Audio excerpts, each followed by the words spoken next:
उस छिपकली की वजह से। है छिपकली? अरे कहाँ है छिपकली? ऐसा बोलते हुए तानिया की सास भी डर कर स्लैब पर चढ़ जाती है। अरे जब इन छिपकलियों को घूमने के लिए हमने दीवार और छत दी है, फिर ये हमारे घूमने की जगह पर क्यों उतर आती है? मुझे क्या पता, सामने बैठी है, आप ही पूछ लो ना, साथ में भगा भी देना। इस पर सास डरते हुए स्लैब पर बैठी बैठी ही छिपकली को भगाने की कोशिश करती है। हुश हुश हुश, अरे जा ना, वापस अपने घर जा। सासू माँ, छिपकली है, कुत्ता नहीं।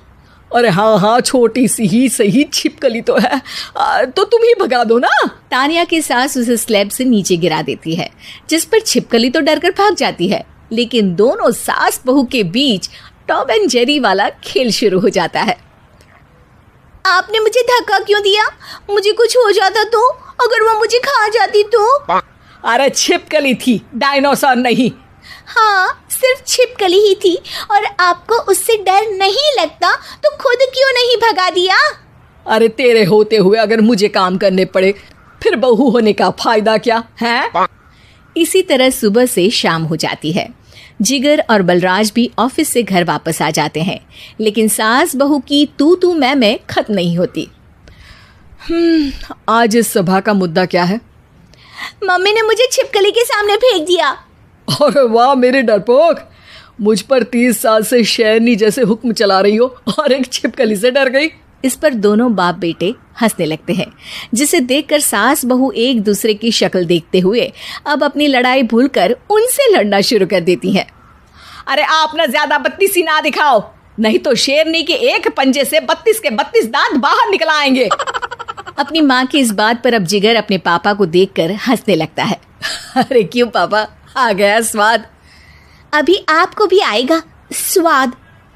इस पर घर में सास बहू ड्रामा बंद होकर पति पत्नी नौटंकी शुरू हो जाती है, जिस पर तानिया से कहा सुनी के बीच जिगर अचानक चिल्लाते हुए कहने लगता है, कॉकरोच, इतना बड़ा कॉकरोच, हे भगवान, अब हमें इससे कौन बचाएगा? कॉकरोच का नाम सुनते ही दोनों सास बहू सारी लड़ाई भूलकर फुदक से कूदकर पास रखे सोफे पर चढ़ जाती हैं। अरे कहाँ है, अरे कहाँ है कमबख्त? अरे उसे भगाने की जगह अनाउंसमेंट तो ऐसे कर रहा है जिससे 12:40 की आखिरी लोकल है, छूटनी नहीं चाहिए। अरे भलाई का तो जमाना ही नहीं है। ठीक है भाई, अब मैं आपको बिल्कुल भी नहीं बताऊंगा कि आपके पीछे भी एक बहुत बड़ा कॉकरोच बैठा है। जिगर की बात पर एक बार फिर दोनों डर से उछल जाती हैं, जिसके बाद जिगर और बलराज इसी तरह कभी कॉकरोच तो कभी छिपकली का नाम लेकर उन्हें परेशान करते रहते हैं। अगली सुबह ये दोनों हमारे डर का ऐसे मजाक बना रहे थे जैसे खुद कभी किसी चीज से ना डरते हो। ये जिगर ना बचपन में तो चींटी से भी डर जाता था। पर मम्मी, उन्हें डराने के लिए मैं चींटी तो नहीं पकड़ सकती। अरे पागल औरत, इतना बड़ा होकर क्या वो चींटी से डरेगा?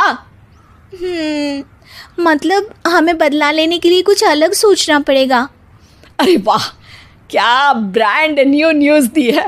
सोचो अब।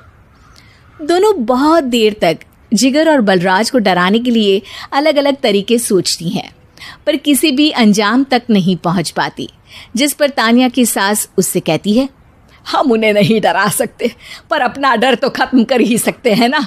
अगर हमारा डर खत्म हो जाएगा तो फिर वो अपने मज़े के लिए किसे डराएंगे और इसी तरह उनका पचका हो जाएगा।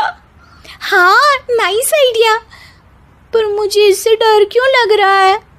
सास की बातों से डरते हुए भी वो दोनों अपने डर को खत्म करने के मिशन पर लग जाती है, जिसमें पहला कॉकरोच सामने आते ही वो डर कर भाग जाती है। हमसे ना हो पाई मम्मी, इससे आप ही निपटो ना। अरे क्या आप निपटो, साथ चल, नहीं तो तेरे ऊपर ना छिपकली गिरा दूंगी। हाँ बस, हाँ पहले छिपकली पकड़ कर तो दिखाओ। अरे यार चल ना। इस पर दोनों भगवान का नाम लेते हुए एक वाइपर लेकर कॉकरोच के पास जाकर डरते डराते उसे भगा देती हैं, जिसके बाद उनमें थोड़ी हिम्मत आती है और वो दिन ब दिन एक एक कर अपने हर डर पर काबू पाने लगती हैं। कुछ हफ्तों बाद, वाह मम्मी, आइडिया तो मस्त था।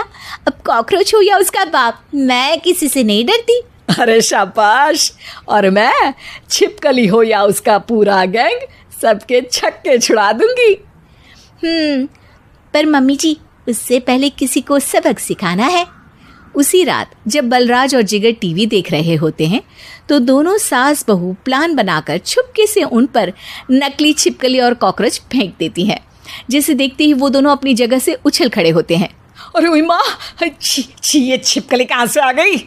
ओह, अब इस कॉकरोच को मेरे ऊपर से हटाओ ना। अरे क्यों बेटे, कैसे माँ याद आ गई? जब माँ को डर लग रहा था तब तो बहुत खिल्ली उड़ा रहे थे। ससुर जी, कॉकरोच से तो हम जैसे डरपोक डरते हैं, फिर आज आपको क्या हुआ? दोनों हंसने लगती है, जिससे जिगर और बलराज को भी उनकी गलती का एहसास होता है।